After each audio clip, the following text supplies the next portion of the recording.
ఈరోజు మన సెమీకండక్టర్‌లో ఒక ఇంటర్వ్యూ క్వెషన్ అయితే చూద్దాం మనము. ఏంటంటే సిస్టమ్ వెరిలాగ్‌లో ఉన్న ప్రొసీజర్ బ్లాక్స్ అంటే ఏంటి? ఏమున్నాయి? అని అడుగుతున్నాడనమాట. సో, మనకు సిస్టమ్ వెరిలాగ్‌లో ఉన్న ప్రొసీజర్ బ్లాక్స్ తెలియాలంటే ఫస్ట్ మనకి వెరిలాగ్‌లో ఉన్న ప్రొసీజర్ బ్లాక్స్ ఏంటో తెలుసు కదా! అంటే వెరిలాగ్‌లో ఉన్న ప్రొసీజర్ బ్లాక్స్ అన్నీ మన సిస్టమ్ వెరిలాగ్‌లో కూడా ఉన్నాయి. ఫస్ట్ వెరిలాగ్‌లో ఉన్నవేంటి? Initial block and always block కదా! ఇవి 2 మనకి వెరిలాగ్‌లో అయితే చూడ్డానికి ఉన్నాయి. ఇదేంటి 0th టైంలో ఎగ్జిక్యూట్ అవుతుంది. ఇది లూప్ అనమాట. సో, మనం ఇక్కడ సెన్సిటివిటీ లిస్ట్ అనేది ఉంటుంది. ఆ సెన్సిటివిటీ లిస్ట్‌లో ఏవైతే ఇస్తామో దాని ప్రకారం ఇది ఎగ్జిక్యూట్ అవుతుంది loop పొడుగా. Okay.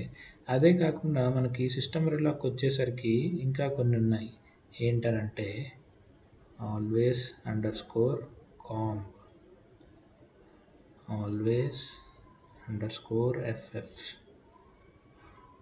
always underscore latch ఇవేంటి అని అంటే ఇది కూడా సేమ్ లూప్ లానే ఎగ్జిక్యూట్ అవుతాయి ఆల్వేస్ లానే.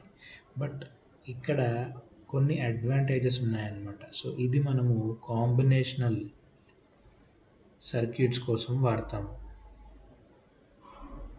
ఇది సీక్వెన్షియల్ సర్క్యూట్స్ కోసం వాడతాము.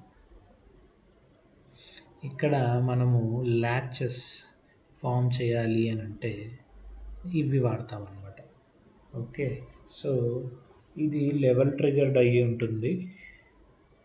ఇదేమో పాసెజ్ ట్రిగర్డ్ అయి ఉంటుంది. అండ్ ఈ కాంబ్కి మనము సెన్సిటివిటీ లిస్ట్ ఇవ్వక్కర్లేదు అనమాట. దీనికి ఎఫ్ఎఫ్కి మనం సెన్సిటివిటీ లిస్ట్ ఇస్తాము. దాంట్లో పాసెజ్ ఆర్ నెగ్ ఎడ్జ్ అని ఇస్తాము అంతే సింపుల్గా. ఆ క్లాక్ బట్టి ఇది ఫ్లిప్ ఫ్లాప్ కాబట్టి ఆ పర్టికులర్ ఎడ్జ్ దగ్గరే ఇది ట్రిగర్ అవుతుంది కాబట్టి ఏ ఎడ్జో మనం దీనికి చెప్తామన్నమాట. ఆ ల్యాచ్కి మనము లెవెల్ ట్రిగర్డే కాబట్టి చెప్పక్కర్లేదన్నమాట. సో ఇవి ఎక్స్ట్రాగా ఉన్న ప్రొసీజరల్ బ్లాక్స్ సిస్టమ్ వెరిలాగ్లో. వీటికి అడ్వాంటేజెస్ ఉన్నాయి. నేను దీనిపైన ఆల్రెడీ ఒక వీడియోస్ చేసున్నాను. ఆ వీడియోస్ కూడా మీరు చూడండి. Thank you. Please subscribe to మన సెమీకండక్టర్.